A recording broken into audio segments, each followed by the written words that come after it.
mexicano. En ese mismo orden, todos sabemos lo que ocurrió en México con el siniestro temblor de tierra. Cuando Miguel de la Madrid era presidente, Sí, Miguel de la Madrid era que presidente. destruyó casi todo el DF. El Distrito Federal, sí. Vamos a aclararle al público que el DF es el Distrito Federal, donde está el Zócalo, el famoso Zócalo. Donde Díaz Ordaz ametralló a los jóvenes. Ametralló a los jóvenes. Recordamos que aquí también hubo un ametrallamiento. En el 66. Ajá. Que estuvo presente, si no me equivoco, doctor Jimmy Sierra, el teórico. Sí. Y lamentablemente el comandante de Abril.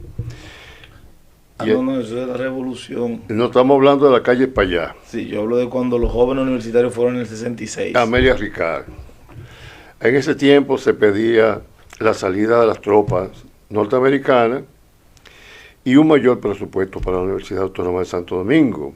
Perecieron 5 jóvenes y dentro de ellos mencionamos la joven Amelia Ricard Calventi porque damos preferencia al género, pero los demás fueron bastante valiosos. Fue un ametrallamiento en el cual sorpresivamente, en el momento en que se replegaba la vanguardia iba ya hacia la Universidad Autónoma de Santo Domingo.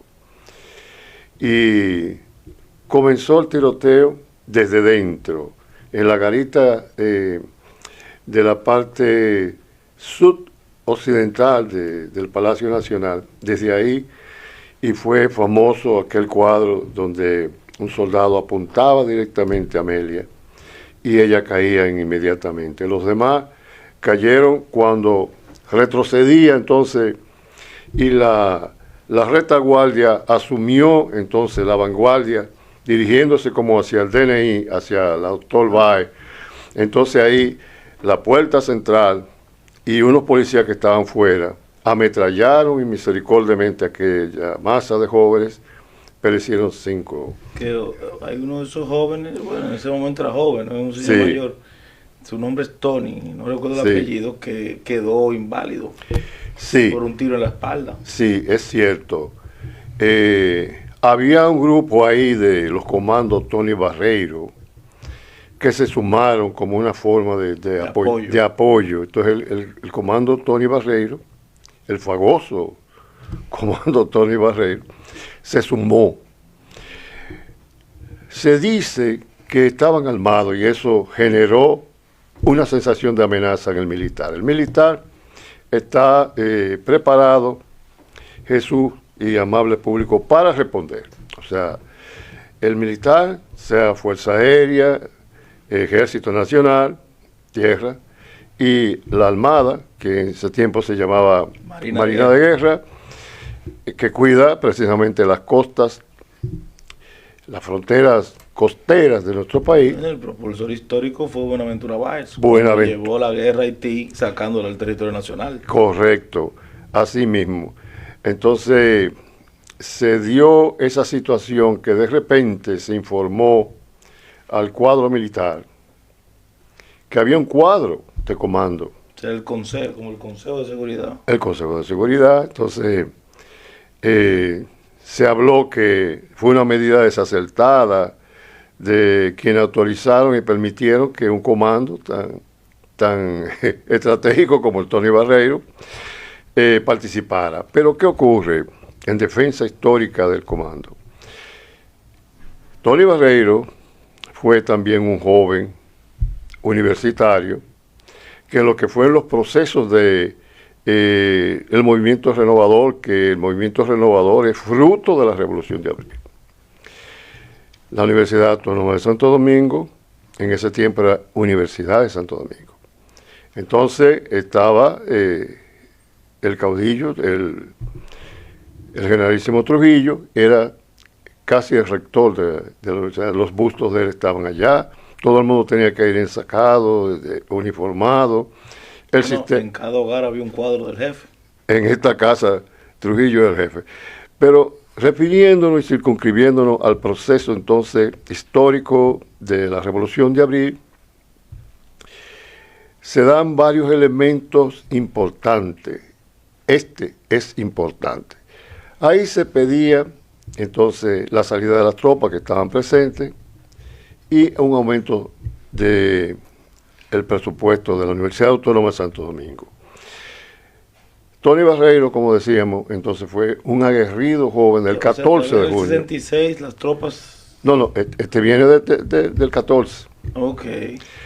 Entonces, Tony Barreiro, gran deportista de la universidad, lo asume el comando y el comandante del comando en la parte central de Ciudad Nueva, precisamente. Defendía la parte central. Y ahí entonces se generó una situación bastante difícil, que fue que se alega que se respondió desde el grupo. Esto es inédito, o sea, estas son investigaciones que hemos hecho. O sea, que el grupo estudiantil inició el ataque. No, respondió. Okay. Una vez comienza el ataque, también el comando responde. Porque había que entender que era un tiempo en el cual se daba una situación. El contexto social. El contexto social hay que sumárselo. Hay que sumar lo que es la histórica calle tan corta, Doctor Ramón Báez, quien fue el director. Ahí fue que está la Casa Nacional del PRD. Del PRD del distrito. Sí, el distrito. Que cuando Atuey la inauguró dijo, estamos a un paso del Palacio Nacional. Sí. A lo que Balaguer repostó, tan cerca y tan lejos.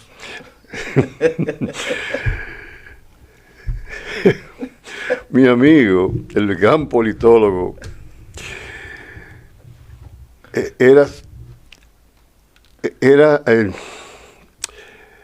el presidente Balaguer era el padrino de que mucha gente no entendía por qué es que no lo mataban o que lo apresaban y lo soltaran cuando se daban aquellas situaciones. Incluso Bosch fue su padrino de graduación.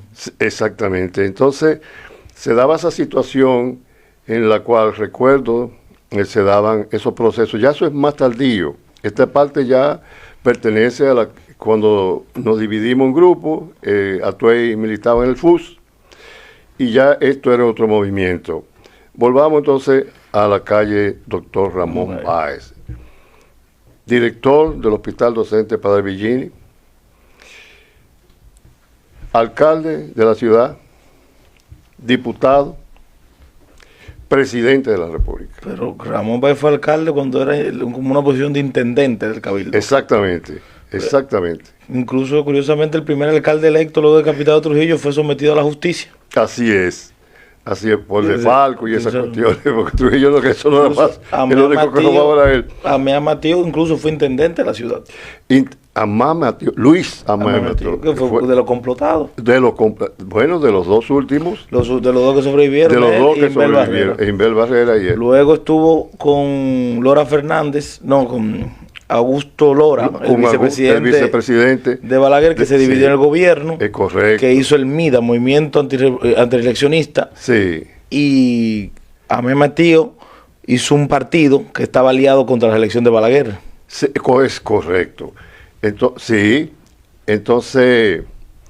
se da esa coyuntura del movimiento antireeleccionista. Y vamos a hacer una acotación ahí porque volvemos entonces a la Ramón Báez. Sí.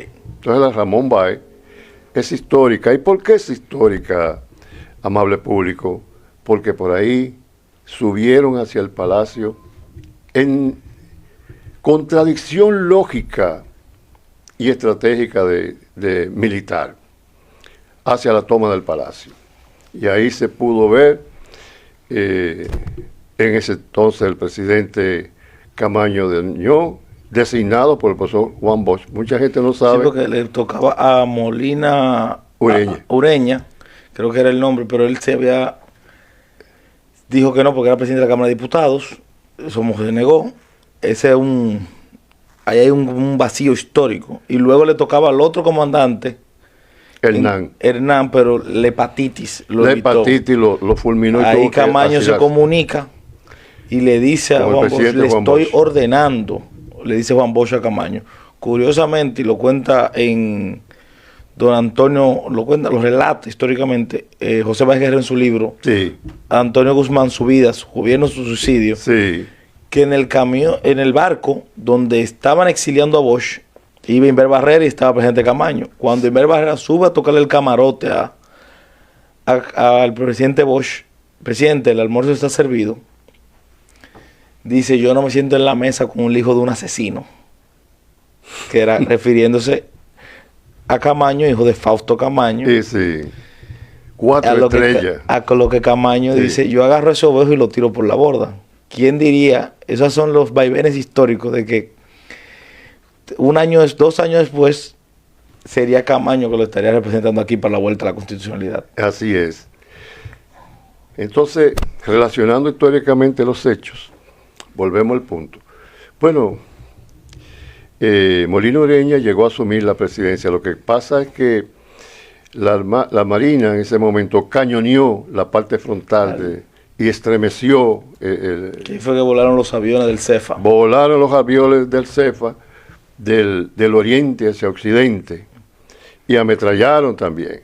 Entonces, él no pudo contener la compostura de hacer un llamado. No pudo llamar al orden a las Fuerzas Armadas. A las Fuerzas Armadas. Entonces, se desmoralizó, se desmoronó, y los oficiales que allí estaban, incluyendo mi padre, que en ese tiempo estaba en el cuerpo de ayudante, le dijo, es el momento, ahora o nunca, le decía a mi papá.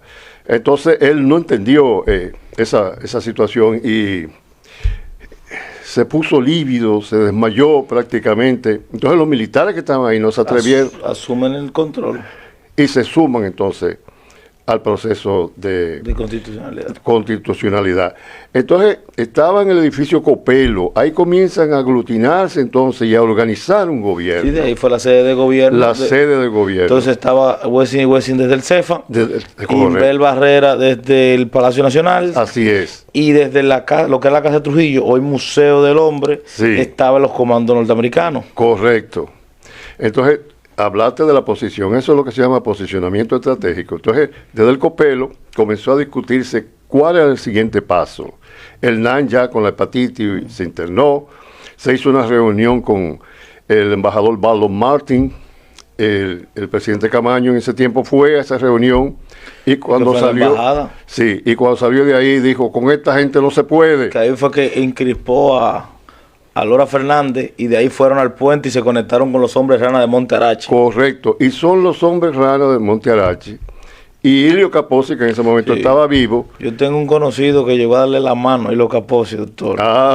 Y dice, ese hombre cuando yo le di la mano olía pólvora. Sí, bueno, él venía de las huestes era un mercenario italiano que fue contratado para entrenar a los hombres rana y terminó reivindicando su historia aquí. Claro, pero recordemos que venía desde la juventud hitleriana, desde el Duce. Desde el Duce. El Duce suma en ese pacto que hizo el Duce con Führer. Hicieron un pacto y luego entra Japón. Entra el Japón, pero nunca en el territorio europeo. No. Siempre el Japón en el agua. Ser el eje. El eje. Y los aliados de Estados Unidos, Rusia y Inglaterra, con Churchill. Entonces Nakumara, que dice, bueno, vamos a despertar un gigante. Sabemos que luego Yamamoto. El general, cuando le dijeron que llegaron de Pearl Harbor, derrumbamos 2 portaaviones, los hundimos. 2. Hemos despertado un gigante dormido. Pero antes de eso, había dicho, y Yamamoto había dicho, vamos a despertar un gigante dormido. Entonces confiaban en los kamikazes que tuvieron una efectividad porque se metían por la chimenea y explotaban. Se sacrificaban. Se sacrificaban porque nacieron para eso y fueron ordenados para eso. Entonces, en todo este periplo histórico, podemos entonces colocar ahora a Ilio Capozzi en la República Dominicana.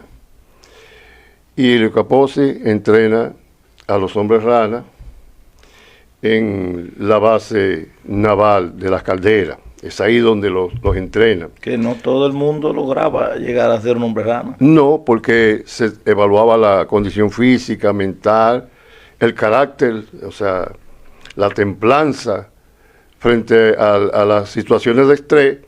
Y entonces Helio Capozzi ahí... Es que yo siempre, doctor, y que lo interrumpa, nunca se le ha dado yo soy de los que creo que nunca se le ha dado su digno lugar en la historia a Montarache con su entrega en la Revolución de Abril.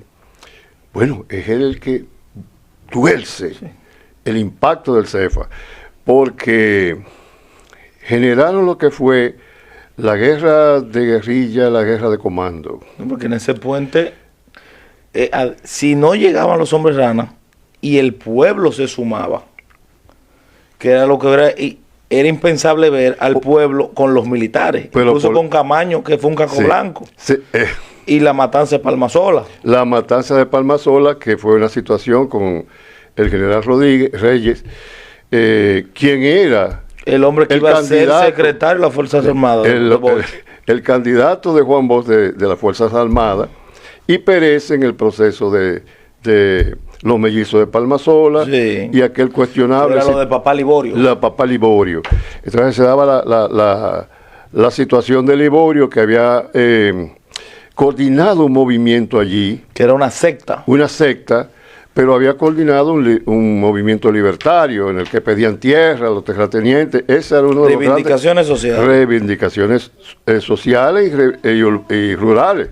Porque esa era la situación. Entonces lo acusaron de violador, lo acusaron de muchísimos temas que no vienen ahora en este análisis histórico, sino que estamos tocando al presidente Camaño como un hombre real, en el sentido de que pasa hijo de Fausto Camaño, 4 estrellas, que se sentaba en la mesa con Trujillo, quien había tenido toda la historia. Fue a Fausto Camaño que se le correspondió ir a buscar a Aníbal Trujillo, el hermano de Trujillo que era esquizofrénico, luego de que asesinó, masacró. Doña Julia fue que... Fausto Camaño se dirige a la casa que hoy es APEC de Doña Julia y le dice, llame a su hijo que venga aquí. Y es lo que mataron fue al equipo de seguridad de él. Sí, porque entonces se metió doña Julia. Sí, porque supuestamente Fausto Camaño le informa, porque dice, déjame yo informarle a esta mujer, porque no sé si es un gancho.